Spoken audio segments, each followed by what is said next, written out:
G'day folks, I'm now just wondering why did I even bother with what I've got today, but here we are to take a look at two more memes, one of which definitely is a little bit larger than the other, neither of which are that great.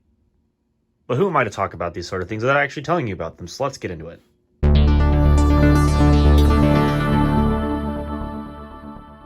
Terrible intro aside, here I have two more machines that I've picked up recently from Facebook Marketplace for a grand total of $25.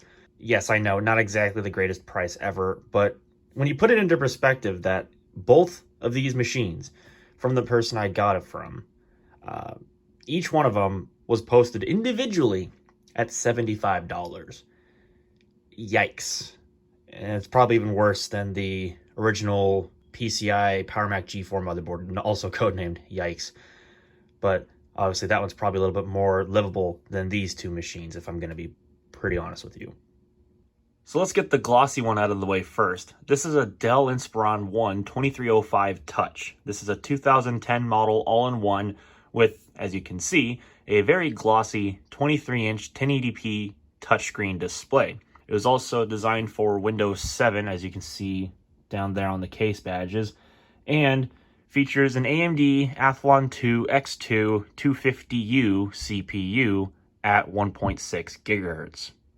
This machine back in the day would have probably been a very expensive computer for the fact that it has a touchscreen built into it, but obviously specs-wise, it's very terrible these days as far as modern day operating systems, and we'll get into that here in a minute. But this is why this machine was quite a bit cheaper than the $75 list price that the original owner had it at, or the previous owner rather, because I don't know who the original owner would have been. Look at this nice big gouge in the plastic. Holy crap. This thing must have taken a fall or something down a staircase and just smacked the concrete. Like that is ouch. And there's actually a split right here. Like I can actually, if I really tried, I could separate these two pieces of plastic. That's just impressive. So, while it's not going to look pretty, what I'm probably going to try to do, if anything, I'm going to see if I can get a file and I can file this down a little bit to where, you know, it'll look a little bit better, particularly this front piece, but also maybe this a little bit so it doesn't feel so sharp. Especially, yeah, like I mentioned, this is just nasty. But otherwise, the rest of the machine seems to have survived for the most part, being that it's got the two volume buttons here, an SD card slot, although I don't know if that is a multi-card reader or not, might be. Two USB 2 ports, although there's no USB 3 on this computer, it's from 2010. Headphone jack, microphone jack, hard drive LED, and then your power switch right there. Now I'm going to hurry this clip up because this machine could probably fall and it's going to not be so quiet while doing so. So here we go. This is the big reason why I got this machine smack talk down so low, is because right here, this USB port on the motherboard is damaged. In fact, let me get my light on this. So as you can see, what a tasty looking USB port. Like, I love me some bent pins and a missing separator. So yeah, that's nice. But that's not even the half of it. Look at this Ethernet port. Tell me that you see something wrong, because I better hope that you do. Some of the pins inside of the onboard Ethernet connector are busted, so you can't actually get working Ethernet out of this computer anymore. And of course, you can't just replace these ports because they are soldered to the motherboard. So if you're good with that sort of stuff, well, then this will be an easy fix. You can just take a parts board, scrap some of the ports off of it, and you could fix this one in a jiffy. But not so much with someone like me who's pretty lackluster when it comes to sort of stuff like that, you know. I can put together a project that requires some soldering of through-hole components, but nothing surface mount. That's just out of my expertise for the moment. There is an acrylic clear stand for the computer, although in this case, as you can see, it's definitely seen some love over the years. It even says Inspiron on it, which is actually pretty cool, honestly. A little nice attention to detail for people looking at it from the rear. This does not have the optional, I think it's the TV tuner and video input device that sits behind this side of the all-in-one. You could have ordered, I think it's some AverMedia or something or another, sort of internal Like, it has a VGA, HDMI, and composite video input set of jacks, and you could actually input whatever you wanted into those jacks, and it would display on the monitor. And this is a feature that I cherish from my Dell Inspiron 1 2330 that I had gotten for free from my grandmother a little while ago, which I'm still thankful for, because those video inputs are probably the most useful part of that entire computer, bar none. That's what makes an all-in-one computer very cool, is if it has video inputs that can be used in place of the computer, which that Dell of mine actually can. This one could probably do the same thing, which it doesn't have optioned, but it could if it did. The nice thing is that I believe you could just add this module later on if you wanted to. There's an LVDS connector on the motherboard for which you can add that board later on. And I believe this panel has to be swapped out for one that's got the proper cutouts, if I'm not mistaken. So it is possible to add it, but kind of costly, not really worth it. So it just kind of sucks that this one doesn't have it, but I guess whatever, it would have cost a little bit extra on top of the purchase price. So I figure what the heck, we'll give this thing a bit of a quick demonstration, even though I literally have nothing on the hard drive worth showing here. So we'll get it powering up here. I have upgraded the RAM from the original 4 gigs to 8 gigs of DDR3, which I believe is this machine's maximum amount of RAM. And another thing too about this machine that's pretty interesting is that you can later add the discrete graphics card option. I believe this machine could have been ordered originally with an upgraded ATI Mobility Radeon HD 5470 graphics card on an MXM little daughter board that would sit up about right here inside the chassis. And sorry about my squeaky chair here, but you could use that over the integrated ATI Mobility Radeon HD 4200 integrated graphics of this machine, and I don't know what else you'd probably get out of it. But I believe the MXM slot could probably take better, newer graphics cards. I haven't tried yet because I don't own any, but the option is still there. I don't know if it requires the use of a different heatsink, because it only has the heatsink going from the CPU and whatever the integrated chip is. I think the chipset are the integrated GPU, and it just goes to a single blower fan about the center of the machine, about right there. And I believe, I don't know if you need an additional heat pipe to come off the MXM card to go to the fan, or if the graphics card would cool itself via its own heatsink. I don't know, it might be vendor specific. So here we are at the login screen of Kubuntu 2004 LTS, which I installed on this machine yesterday with some not so pleasant results. This is another thing too of why I got this machine for so cheap, and I'm glad that I did. Look at these nice marks in the LCD. I'm not sure what damage caused that, but I would assume because of that gouge up there in the front bezel, that had to have been an end result of that, and why I believe this probably took a drop. And all these press marks at the bottom are probably a direct result of this thing smashing into the ground, which is probably an impressive feat that this didn't break the screen, because this is not a light computer. This is a very heavy computer. And yeah, so let me get this thing logged in here and whatnot. I gotta do stuff. I gotta plug in my mouse too. So anyway, yes, this touchscreen has smudges on it because it's a touchscreen, glossy touchscreens. My favorite. Definitely a clunky hard drive, that's for sure. Definitely here when it's accessing, you don't really need the light on the side. It's a Seagate 750 gig, 7200 RPM hard drive. That was the original equipment with this machine, for those who were curious.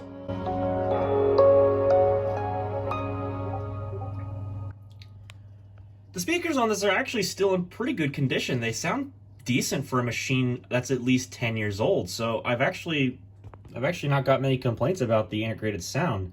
So definitely one highlight of this machine. And yes, Kubuntu has gotten a hell of a lot better as far as its touchscreen support is concerned. I remember it was absolutely abysmal in Kubuntu 1804 LTS, but now it seems like they've gotten some better touchscreen support from the likes of the underlying Ubuntu that it's based upon. So now, I think before you could actually do a click and drag of the window. Obviously, I've got wobbly windows turned on because who wouldn't? I mean, I'm just a weirdo like that who likes the wobbly windows thing. But yeah, it seems to run, honestly, pretty well. And honestly, I'm surprised that this computer has had very, very little issues regarding driver support. Performance-wise, that's another thing entirely, and obviously that's debatable, but here we are. You can see the integrated graphics is currently using 512 megs of the video memory to display the video. You can configure the integrated graphics to use up to 1 gig of the system RAM for use with the video.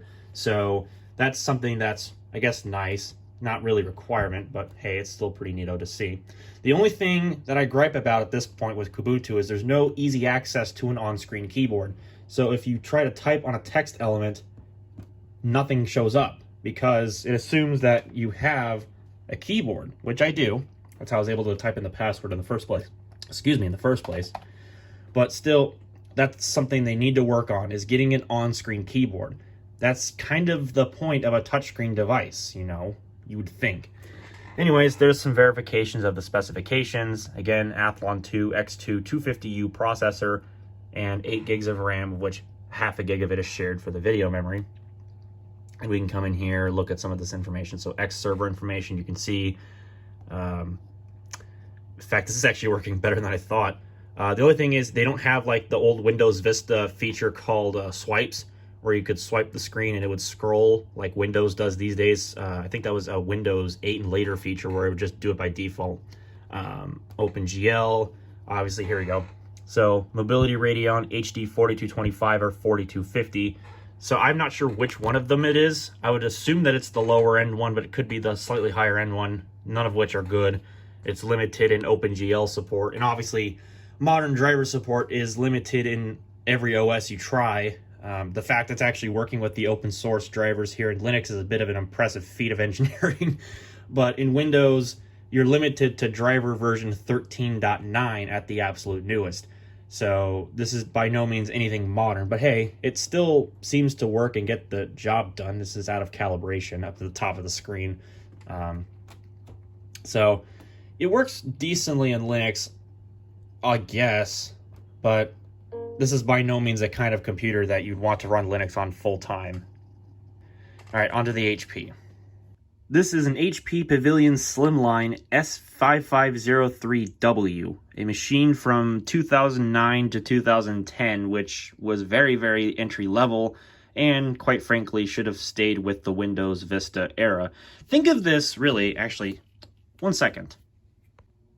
Think of this HP as a bit of a sleeker, more modern-looking version of this. And that's basically the kind of machine we have right here. Yeah, this is... Dear God. You know that this machine is bad when its own Sempron 140 processor is slower than that of the AMD Athlon 2650E CPU found in that net top over there. And that machine is the slowest machine I had. But this thing, it takes it to another level. But on the plus side, this does have an advantage over the other machine, which we'll get into when we take off the side panel. This machine, too, as I mentioned at the start of the video, was also individually listed at $75 for some insane reason. I have absolutely no idea what possessed the owner to price the machine at that kind of price, given that it can't even really run modern operating systems. Let alone I already tried Kubuntu, and this happened. So, good going, guy, for doing your research. But, again, just like the Inspiron all-in-one, this machine on the front, and I've already tried to fix this, so it looks better than it actually came, has busted USB ports. Again, no separators, nothing, all the pins are screwed up, and these are basically unusable. However, I believe these are on a modular piece, which you can replace, because it contains the USB ports and the headphone jack there. But again, why are the ports f***ed up? How do you manage to do that? What's the purpose of it? Like, what were you trying to plug into this computer? So, yeah, good. So, that really sucks. But fortunately, again, I used that as a point of smack talking him down. Not to mention the Sempron processor I used to smack talk him down. In fact, I don't even know how this machine managed to get the Windows 7 sticker on it, because this machine over here is practically the exact same machine specifications-wise, in fact, even better in some cases, but they use the same integrated graphics and the same chipset, and yet somehow this thing was able to be bought brand new in 2009 with Windows XP. Although, to be fair, this is a bit of a net top, not a slimline computer like this thing is. And by the time that this thing came out and was probably purchased, you couldn't buy anything new with Windows XP anymore. So, okay, fair enough. But you could still probably get Windows Vista on it. It has driver support for it. Hint, hint, wink, wink. We're not doing that. Once again, I got to smack talk the HP because, well, its port selection is pretty bad. And on top of that, again, this eMachines beats this HP in that this actually has surround sound audio built into the motherboard. I don't know where that missing standoff went. I'm gonna have to look into that. Oops, I just now noticed. Anyways, yeah, this eMachines has a leg up on the HP in that this has better integrated audio, and yeah, it has all the jacks to support 5.1 surround sound, whereas this is just 2-channel stereo. So what the heck, HP? It's ridiculous. All right, well, so far I have been fairly negative about this HP. It's got a crappier CPU than that of my crappiest modern system, which is my eMachines Nettop. And its motherboard doesn't have nearly the same amount of features as the eMachines. So what makes this machine better than the eMachines? Well, there's a couple different aspects.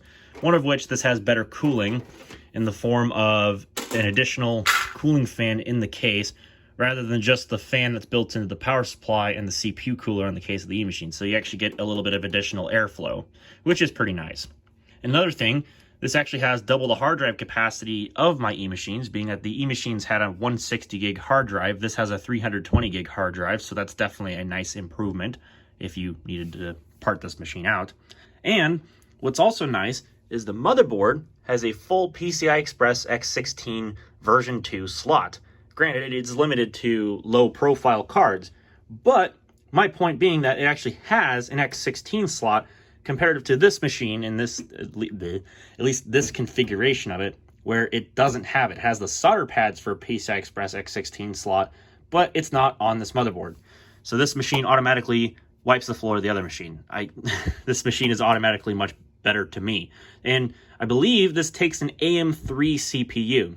Now, this motherboard is pretty infamous. I've done some research on it. This is the M2 N68-LA revision 5. There were multiple different revisions of these boards with multiple different use cases for them. This machine in particular can't even be used to its full potential because it's used in a small form factor case, which really, I'm not even sure why HP did this, but here we go. So as you can see, yeah, how do we get access to that slot down there? And how do we get access to that PCI Express X1 slot down there when on the back there's only 2 expansion slots? So that's pretty crappy. Also, all the front panel headers are all underneath the power supply down there. So again, that's really trash. And on top of that, this only has 2 DDR2 RAM slots. There were different versions of this motherboard which had DDR3 RAM slots, and it could have been a higher end version of this machine even. But this one only has 2 DDR2 RAM slots rather than 2 or 4 DDR3 RAM slots, despite having an AM3 socket. What the heck? Again, that's some of the ridiculous cost-cutting measures of this system that it amazes me. But don't forget, guys, it proudly proclaims on the motherboard that it is a product of China. And that just means that we can forgive everything of this machine's cost-cutting natures, because in the end, it was a product of China. That forgives everything. Just remember that. Now, who am I kidding? Alright, so before we power this on, here's a size comparison between this HP Pavilion Slimline and my T630 thin client. Imagine which one's the better system. At least unlike the Dell, this machine actually has working Ethernet. And so, yeah, this is actually something that actually kind of needs to be there because there's no wireless on this machine of any kind for obvious reasons. All right, let's get this thing powered up. And I just wanted to show, this on cameras because it looks really cool. Check out that light bar. That is just nifty. This machine just has a bog standard install of Windows 10 Home on it at the moment because I haven't been bothered to do anything different as far as operating systems go. When I got it, it had some unactivated and I'm not really sure how quality of install of Windows 7 Ultimate installed on the hard drive. And while that ran fine, I just didn't feel like running whatever copy of Windows was on that machine, so I wiped it out because it was already missing the recovery partition anyway. And no, there's no way of getting it back easily enough, so that sucks. But no, like for a machine like this, it would matter much anyway. It's just Windows 7. You've seen them all. But no, I'd rather do my own Windows installs anyway. So here we are at Windows 10. It actually seems to run better than you think. It doesn't run great because, for obvious reasons, the single core processor, but it actually seems to work pretty well. And so I'll give it the benefit of the doubt. It at least actually completes the out-of-box experience in the same session, unlike the stupid eMachine's NetTop, which you have to fight the out-of-box experience, and eventually you'll get it to the desktop, but you have to install the graphics driver because the out-of-box experience is so broken that you can't get anything to work. And it'll just keep giving you error messages after error messages. I don't know if they've ever fixed that bug, but I remember that being a big problem, and so it was very annoying trying to run Windows 10 on one of these single-core computers. Again, why would you want to do that? I don't know, but something possesses me to want to do it, so it's whatever. So once again, here we are, AMD Sempron 140 processor at 2.7 gigahertz with 4 gigs of RAM, 256 megs of which are used for the onboard video. So yeah, imagine this machine in its original state with the originally installed 3 gigs of RAM trying to run Windows 7 64-bit. That probably would not have gone over too well, but again, I guess you can't be too hard on a budget computer such as this. It probably have actually shipped with Windows 7 32-bit, but I don't know. I think it was 64-bit because by that point in 2009, why wouldn't you be running 64-bit on a brand new computer? And for the integrated graphics, this has your basic NVIDIA GeForce 6150 SE on the NForce 430 chipset. So nothing fancy and very long in the tooth for modern day Windows. And in fact, really, it shouldn't be used anymore anyways. This chipset, I believe, came out in 2006, I want to say, maybe 2007. And the 6150 was drug out well into 2009, especially on budget range computers. So seeing it on this machine just definitely aged it well, way easier than it needed to have. Like, this thing could have easily shipped with like a 7000 series, like a 7100, or hell, even a 7050. It would probably have better driver support than this machine here.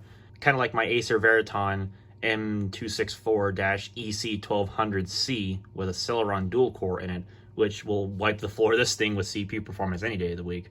But I digress. So yeah, it's nothing fancy, but I guess it works as a display adapter of sorts. And yes, do expect this to be a video coming soon. Probably, maybe.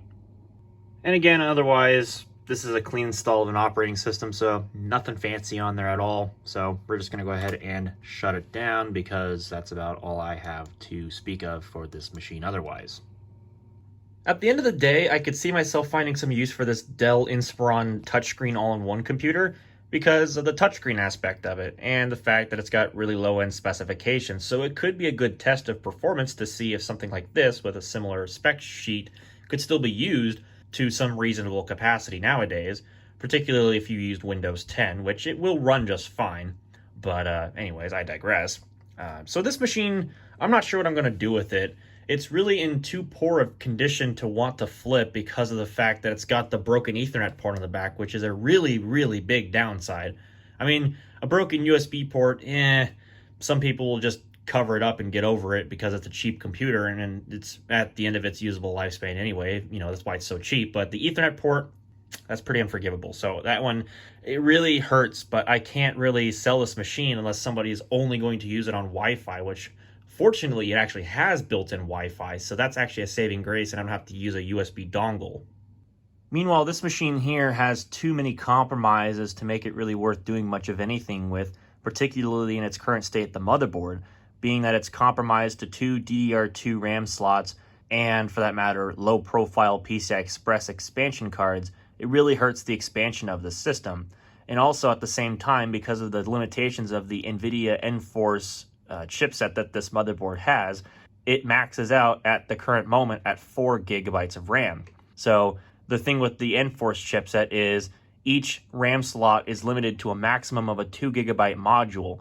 And since there's only 2 slots, you're limited to 4 gigs of RAM. If this had 4 slots, it would take 8 gigabytes of RAM. The chipset supports that just fine.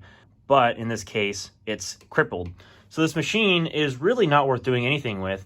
Now, I've thought about also doing something with this machine too, like maybe giving it some better specifications, like a better CPU and a GPU, and maybe fixing these USB ports with a brand new piece from eBay. But at the end of the day, this is a 2009 model computer. What's really worth putting into it as far as parts or anything is concerned? So it's kind of in the same state as the Dell. It's really not worth doing anything with just because of the age of the computer and the condition that it's in and the money it's going to take to actually make something good out of it, which really sucks. But I don't know. Maybe we'll have some fun with this meme, just like I have fun with the Celeron dual core and whatnot. So I don't know. Let me know what you would think you would do with this machine down below in the comments. Likewise, tell me what you would do with the Dell All-in-One if you had this machine down below in the comments as well. And with that having been said, let's just end this video off with my terribly ugly mug. Just wanted to thank you all for watching and sticking in with me during the issues with this Discord server crap that's been going on. It's been kind of rough lately for the past couple days, so I thought, what the heck, break the silence, make a video about some computers I got recently just to kind of do something different other than just kind of sitting around and doing nothing. I am going to be working on the Discord server though, so at the time of this video, do expect that there's going to be some major slowdowns with content creation just because I'm going to be so busy with classwork, money-related things, and a lot more stuff that it's just going to take a lot more of my time. So it's unfortunate, but we're just going to have to experience some delays. I do have a couple of software videos queued. I might make those public, but as far as actual like creation of content is concerned, I can't guarantee that just because I'm going to be rather busy. But at the end of this video, if you guys liked it, even still, give it a thumbs up. The other button works if you didn't like it so much. And if you want to see more content based on these computers or maybe some other computers that I have, hit the subscribe button down below. It's bright red. And if you want to, you can click the bell if you want to be notified of it. But again, you don't have to. And with that having been said, I'm going to get out of here, guys, and I'm going to get to working on some other stuff. Maybe these computers, I don't know. And I'll catch you all in the next video.